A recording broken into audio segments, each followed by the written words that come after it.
দীঘায় জগন্নাথ দেব মন্দির দর্শন করতে গিয়ে আমরা যে দৃশ্য দেখেছি, জানি না আর কয়জনের এরকম দৃশ্য দেখার কপাল হয়েছে। হ্যালো বন্ধুরা, কেমন আছো সবাই? চলে এসেছি সেকেন্ড পার্ট নিয়ে।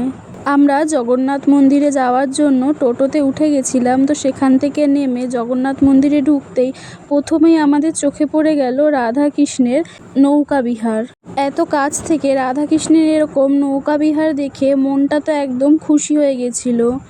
নিজেকে খুব ভাগ্যবতী বলে মনে হচ্ছিল। আমরা দুজনে এখানে অনেকক্ষণ সময় কাটিয়েছি। বিকেলবেলায় গেছিলাম, তো সন্ধে হয়ে গেছিল। তারপরে দেখলাম শ্রী রাধাকৃষ্ণকে মন্দিরের ভেতরে নিয়ে যাওয়া হলো। তারপরে আমরা মন্দিরের ভেতরে গিয়ে জগন্নাথ দেবকে দর্শন করে বাইরে বেরিয়ে এসেছি। এখানকার পরিবেশটা আমার এতটাই ভালো লেগেছে যে ফিরে যেতে ইচ্ছা করছে না। জগন্নাথ দেবের দর্শন হয়ে গেছে, এখন আমরা ফিরছি। এই যে পেছনে মনটা শান্তি হয়ে গেল এখানে এসে।